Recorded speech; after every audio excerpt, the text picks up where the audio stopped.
안녕하세요. 톡톡신혜입니다. 어디서는 인사할 시간도 없다고 하는데 좀 더 빠릿빠릿한 진행을 위해서 노력하겠습니다. 오늘도 함께 해주실 정지혜 평론가님, 정우성 평론가님 모셨습니다. 안녕하세요. 안녕하세요. 예, 지난번에 예고했다시피 오늘은 박찬욱 감독 영화 4편을 다뤄보고자 합니다. 그 중에서 이제 2편을 먼저 다뤄보고자 하는데요. 첫 번째는 헤어질 결심, 많이 요즘 핫하고요. 거기에 연동해서 이제 아가씨라는 영화를 한번 살펴보도록 하겠습니다. 박찬욱 감독 하면은 대체적으로 뭐 평론가 출신 중에서 가장 성공한 감독이다. 이제 우리 입장에서 그렇게 얘기할 수밖에 없겠는데, 헤어질 결심 일단 어떻게 보셨나요? 정우성 평론가님.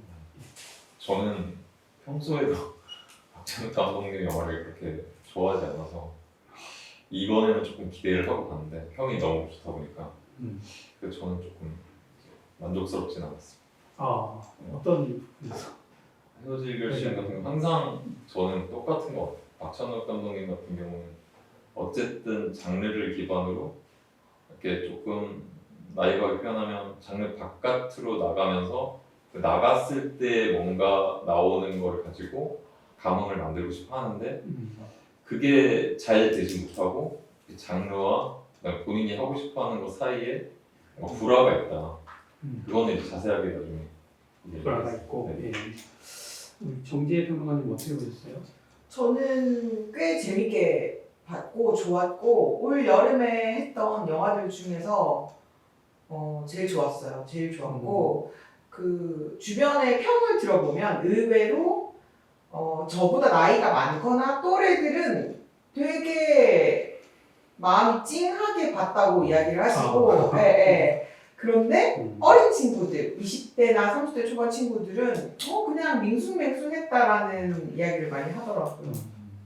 저는 개인적으로 카메라를 정말 이제 자유자재로 다루시는구나. 예전에 좀 물론 그런 가능성이 아가씨 때부터 보였지만 좀 이제는 완숙에 이르렀다. 진짜 저 정도면은 이제 거의 이제 그 경지에 오른 게 아닌가 뭐 이런 생각을 할 정도로 저는 다른 걸 떠나서 이제 만듦새가 워낙 출중해졌다. 감독상을 받으려 했다 이렇게 좀 봤거든요. 그러면 헤어질 결심에 대한 이야기에서 우리가 좀 주목해 볼 만한 단어가 있다고 생각하거든요. 저는 그 단어가 이제 마침내라는 단어잖아요. 네. 그렇죠? 송설에였나요, 그죠?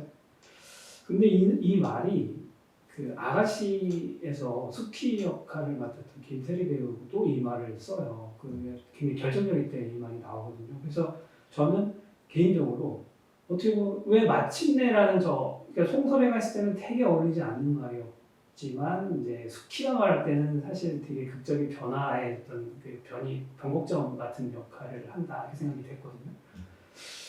이 단어를 그러면 두 영화이긴 했지만 왜 굳이 이 단어를 끌어썼을까라는 질문을 좀 던져보고 싶었어요. 여기에 대해서는 어떻게 생각하시나요? 제가 네, 정우성 평론가님 먼저. 일단 좀 더 저는 사실 솔직하게 얘기하면 아가씨에서 마침내라는 표현이 어디쯤에 나는지 기억이 안 나거든요. 근데 아마 이 영화의 특성상 이제 플롯을 가지고 이제 여러 시점으로 보여주다가 나중에 이제 미스터리가 풀리는 방식으로 이루어졌기 때문에 아마 풀릴 때쯤에 마침내가 그렇죠. 나왔겠죠. 그러니까 하정우가 등장할 때 나오죠. 네. 그러니까 그런 경우는 굉장히 마침내라는 표현이 물론 이제 문어적 표현이지만 자연스럽게 이제 맥락상 이제 나타날 만한 곳에 나타났기 때문에 자연스러운데 헤어질 결심은 나타날 만한 말이 아닌데 외국인이 그걸 문어치로 말을 하니까 좀 더 이상하게 느껴지는데 저는 오히려 어떤 게 더 매력적이었냐고 하면 당연히 헤어질 결심에서 마침내라고 말하는 게 매력적이었다고 생각이 들고 그리고 실제로 이게 굉장히 매력적이기 때문에 이게 유행어처럼 많이 쓰잖아요. 그리고 평론하시는 분들이 글 쓸 때 보면은 무조건 헤어질 결심에서 마침내라는 표현을 쓰시더라고요. 네. 이게 그만큼 박찬욱 감독이 갖고 있는 어떻게 보면 자신의 장점, 매력 이런 게 이제 맞지 않는 상황에 어떤 거를 갖다 쓰는 경우, 예를 들어 뭐 복수는 나의 것처럼 아이러니가 굉장히 많은 영화처럼 아이러니라든지 아니면 이제 그런 것뿐만 아니라 이제 박찬욱 감독 특징 중에 하나가 여러 사람들의 시점을 이제 교차로 보여주는 거. JSA나 아가씨나 또 뭐 또 시점뿐만 아니라 시간을 또 네. 그런 것들이 이제 틀어질 때 그러니까 이 마침내라는 표현도 그 상황과 맞지 않거나 그런 경우에 이제 그 틀어지면서 매력이 오는 것처럼 박찬욱 감독 이 그 틀어짐 자체가 뭐 시점이나 플롯 사용이나 이런 것들에도 다 들어가 있기 때문에 어떻게 보면 마침내라는 말 자체가 그 준 매력이 박찬욱 감독이 갖고 있는 매력을 함축하는 그런 표현이 아닌가. 그렇게 볼 수도 있겠네요. 예, 정재근 감독님 어떻게 보셨어요?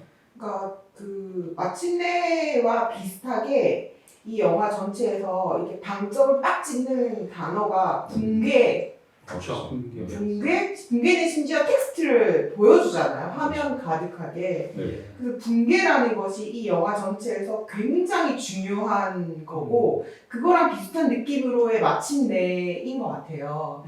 근데 저는 그 박찬욱 감독님 영화의 특징 중에 하나가 관념 같은 게 전복되는 거라고 생각해요. 그래서 이 관념이 전복되는 것을 이렇게 텍스트로 하면 마침내. 그리고 사실 이 영화에서 붕괴는 이 텍스트가 대사를 넘어서 하나의 뭐라고 해야 되지? 이미지, 텍스트 이미지로도 보이고 이 영화 전체의 주제 같은 것이잖아요. 마침내 붕괴 뭐 이런 느낌으로. 그래서 이거를 표현하는 게 마침내 혹은 붕괴가 아닐까 생각하고 이 영화를 보고 다른 영화들을 보잖아요. 그러면 모든 영화에서 사실 붕괴가 있어요. 모든 영화에 마침내가 있고 이게 어떻게 생각하면 박찬욱 감독 영화의 특징이 아닐까. 주제적 특징이 아닐까. 맞아요. 그 붕괴라는 표현이 그 단어 자체는 여기서 처음 나왔긴 했지만 네, 자기 그렇죠. 자신이 뭐 이게 뭐 무너졌다라는 느낌은 박쥐에서도 나오거든요. 거기서도 나오니까 그게 하나의 키워드로 네. 문장의 키워드로 잘 작동하고 그걸 기준으로 해서 그 카메라 워크도 그렇게 따라가는 게 아닌가. 연출에 대해서 그런 자신만의 독특한 그 문학적 관점이 아닌가 싶거든요. 그런 의미에서 좀 의미가 있지 않나라는 생각을 하게 됩니다. 그리고 저는 개인적으로 마침내가 이제 새로운 시작, 그 전환의 시작, 그 아까 정우성 평론가님도 얘기하셨지만 어떤 변화의 시점 이런 거를 지적하는 때 마침내라는 말을 쓰게 되고 그런 부분에서 이제 전혀 새로운 상황이 불러지거나 시작되는 이런 느낌 때문에 저는 주목을 했는데 그런 의미에서 이 마침내라는 것을 의인화할 수 있다면 뭔가 이렇게 전복되잖아요. 뭔가 확 바뀌고 아까 전복 얘기하셨지만 먹는 전복은 아니겠지만 그 마침내로서의 그 전환점 이런 것들을 의인화했을 때 이게 하정우라는 배우가 바로 그런 부분에 기여를 하는 그런 캐릭터로서의 어떤 승화가 되는 이런 연기를 좀 한다고 보거든요.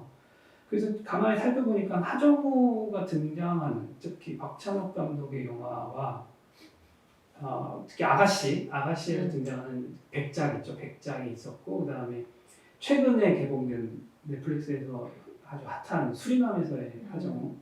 그 다음에 하정우라는 배우가 대체적으로 맡은 배역이 좀 그런 유의 역할, 약간 중간자적인 입장. 박쥐 같은 여기 붙었다 저기 붙었다 할 수 있는. 이간질도 할 것 같고 뭐 이런 캐릭터를 굉장히 잘 소화하고 오히려 배역 선택을 그런 관점에서 보는 게 아닌가 싶을 정도로 굉장히 일관성을 갖고 있다고 보거든요. 그래서 그 하정우가 일단 박찬욱 감독 얘기를 했으니까 아가씨에서의 그 약간 속이려고 하잖아요. 네.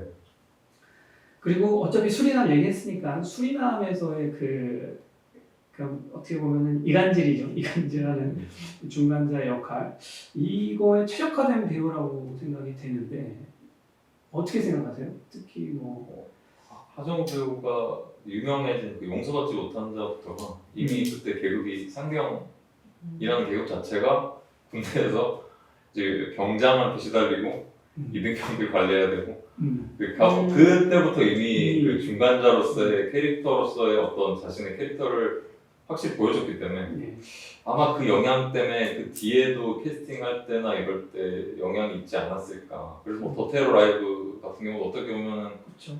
중간자죠. 테러범과 그다음에 테러범이 거의 통역자 같았어요. 그렇죠. 그런 것도 있고 그다음에 멋진 하루 같은 경우도 중간자는 아니지만 이제 그 능청스럽게 연기하는 것들이 조금 그 하정우 배우의 어떤 장점을 가장 잘 볼 수 있는 그런 연기가 아닌가. 정예평 하정우가 우리 편인지 우리 편이 아닌지 악원인지 적군인지 애매모호한 이런 그런 인물을 확실히 잘 하는 것 같아요. 그러니까 인간성의 부분에 있어서 이 사람인지 선한지 악인지 이렇게 구분되지 않는 선악이 혼동되어 있는 그야말로 모호한 영역의 연기를 굉장히 잘한다고 생각해요. 그래서 수리남에서도 이 사람이 일종의 스파이잖아요. 그러니까 너무 잘 맞는 역이었다고 생각하고 이 박찬욱 감독님 영화에서 보면 관념이 한번 전복되잖아요. 그래서 전복되는 것 자체의 시각을 A 파트와 B 파트에서 양쪽으로 보여주는데 이 양쪽의 그 인물 군상을 다 표현하는 것 쪽으로 하정우라는 배우는 굉장히 그런 부분을 잘 표현하는 배우인 것 같아요. 그러면 뭐 이렇게 질문 던져볼 수도 있겠네요. 그 아가씨에서의 하정우와 수리남에서의 하정우 캐릭터를 한번 비교해 볼 수 있지 않을까요? 뭐 같은 점 혹은 차이점이 뭐가 있을까요? 정석 평론님 너무 갑작스러운 질문. 생각을 한번 해보겠습니다. 네. 정치 평론님 너무 뜬금없나요? 근데 그냥 하정우라는 배우에 대해서 우리가 생각을 해보면 그 감독들이 어떤 관념의 전복이라든지 아니면 악인인지 선인인지 모를 이야기의 흐름이 이런 이야기를 할 때 양쪽을 번갈아 가면서 어떻게 보면 그 관객의 시선을 끌고 다니는 그런 인물이 필요하잖아요. 그러니까 그런 역할을 굉장히 잘하는 인물이 하정우인 것 같아요. 이 수리남에서도 이 사람이 여기 붙었다 저기 붙었다 하고 결국 이 사람이 나쁜 사람일지 선한 사람일지 끊임없이 이 이야기의 흐름 속에서 고민하게 되잖아요. 그런 거를 이 완전 흡인력 있게 관객을 끌고 다니잖아요. 하정우라는 배우가 거의 원맨 쇼 같은 느낌으로 이런 걸 굉장히 잘하는 배우인 것 같아요. 저는 그러니까 뭐 간단하게 생각하면 역공을 당하잖아요. 아가씨에서는 자기 속이려고 하다가 네네네. 자기 손이 잘리고 뭐 손가락 잘리잖아요. 근데 수리남에서는 굉장히 능글능글하게 주도를 하거든요. 그래서 주도적이냐 피해자로서 바뀌었느냐 그 문제도 굉장히 크다고 보는데 저는 방금 생각을 해보니까 이 아가씨 같은 경우는 어쨌든 판을 짜는 사람이고 하정우가. 근데 수리남에서는 그 짜여져 있는 판에서 변화되는 상황에 맞춰서 능동적으로 어쨌든 자기가 그 상황을 이렇게 리액션을 해야 되는 인물로 그려지기 때문에 그런 부분에서 그래도 좀 차이가 있지 않나.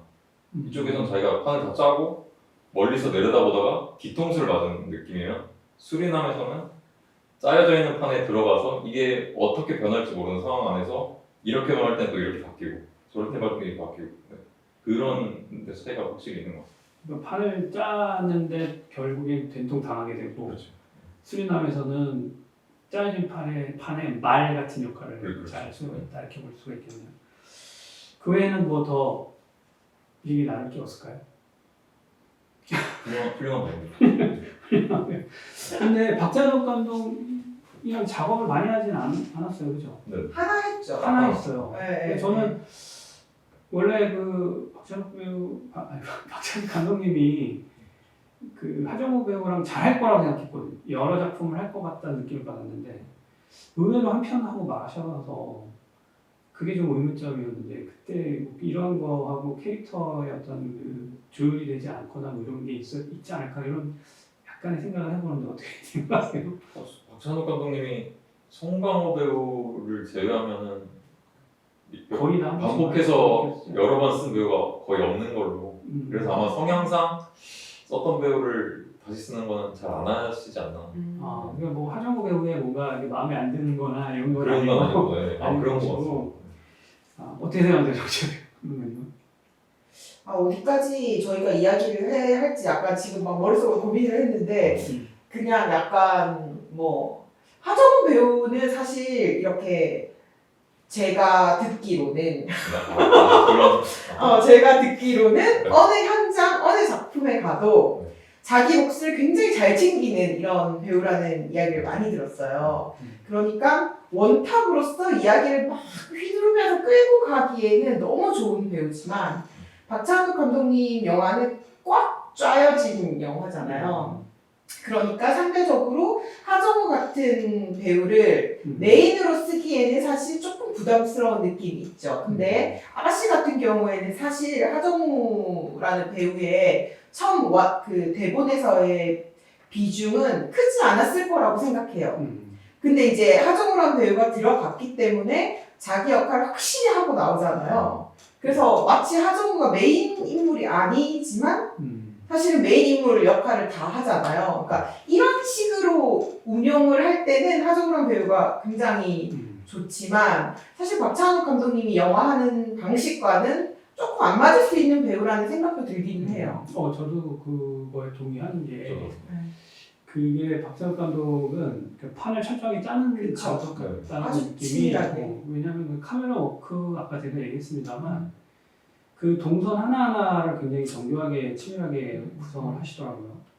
하정우 배우도 그렇지만 김민희 배우도 아가씨 이후에 이제 소위 말해 네. 잘 출연하지 않게 된 거잖아요. 네. 거기 보면 아마 그 우리 했었던 소설가 영화에서의 김민희 배우를 그 이야기했던 우리 소설가의 영화 네, 편을 참고해 주시면 되는데 거기에 보면은 뭐 부속품처럼 다 자본에 의해서 돌아가는 그런 배우 역할을 하기 싫어서 안 하는 거냐 뭐 이런 반문을 할 때 그 대상이 되는 영화가 아가씨가 아닌가라는 생각을 좀 했어요. 왜냐하면 그 굉장히 그 이은주였나? 이은주 배우라고 돌아가셨잖아요. 네. 그분도 그 캐릭터의 그 힘듦 때문에 어떤 그 죽음의 어떤 비밀이었다 뭐 이런 생각을 하는 사람도 있는데, 그러니까 감독의 디렉션이 워낙 너무 강력하고 어떤 그 협상의 여지가 없이 그대로 가야 하는 어떤 강압적인 분위기에서 뭔가 치를 떨 만큼 뭔가 맞지 않은 그런 것을 이제 따라가느라고 나타난 부작용 때문에 김민희도 두지 않았나? 저는 이 말은 조금 위험하다고 생각하는데요. 저도 박찬욱 그래요. 감독님의 현장이 폭력적이다, 강압적이다 인지는 저희가 알 수 없어요. 그건 저희가 알 수 뜻은 아닌데. 없는데 그런 뜻은 아닌데 박찬욱 그렇다고 오해할 수 감독님의 있죠. 디렉션은 아주 디테일하게 짜여있고 아까 말씀하신 것처럼 카메라도 뭐 아예 정확하게 그 각도와 위치를 그 컷 단위, 초 단위까지 모르겠지만 어쨌든 컷 단위로 다 계산해서 찍는다는 이야기를 제가 듣기는 했거든요. 그러니까 아무래도 배우의 입장에서는 강박적인 느낌을 받지 않을까 싶은데, 그러니까 강압을 했다는 것보다는 스스로가 어떤 근데 초에 맞춘다. 그거를 편안하게 느끼는 배우가 또 있을 수도 있죠. 그렇죠. 네, 그러니까 네. 성향 차이라는 거죠. 네네네. 성향이 맞아요. 거기에 이제 적응을 할 수 있는 배우면은 박찬욱 감독과 작업을 뭐 그 탕웨이 같은 경우는 뭐 새롭게 태어나게 해줬다고 극찬을 할 정도로 네네. 뭐 그렇게 받아들일 수도 있지만 어떤 성향과 맞지 않게 되면은 다음번 작업할 때 좀 꺼려지지 않을까 뭐 이런 생각을 네, 좀 한다는 지승현 거죠. 선생님이 말씀하시는 거는 소설가 영화에 비하면 그렇죠. 방식이 완전 반대고 다르니까 그런 부분 이야기하신 것 같아요. 네, 네. 그래서 김민희 배우와 하정우 배우가 박찬욱 감독님과의 작업을 통해서 더 이상 같이 하지 않은 이유가 뭘까요? 생각해 볼 때 그렇지 않을까. 네, 뭐, 관계자분들 죄송합니다. 뭔가 오해가 있다고 하신다면 나와서 방함이라는 게 아니라 오해가 아니라는 그런 걸 밝혀주시면 성향의 됩니다. 차이가 있을 것이다라고 하는 네네. 그런 말씀을 드리겠습니다. 많은 것. 예. 그래서 제가 그렇게 하정우 배우 얘기를 꺼내봤고요. 그래서 수리남과 뭐 아가씨에서의 하정우 배우 얘기도 진행했고, 마침내라는 키워드를 통해서 이제 헤어질 결심과 아가씨라는 영화를 조금 연결을 해봤습니다. 뭐 어떻게 흥미로운 이야기가 됐는지 모르겠습니다. 오늘은 그러면 여기까지 진행을 하고요. 다음 시간에 저희가 다른 영화로 또 만나 뵙도록 하겠습니다. 오늘 같이 함께 해주신 조평론가님 감사드리고요. 여러분들의 구독과 좋아요, 알림 설정은 저희의 큰 힘입니다. 감사합니다.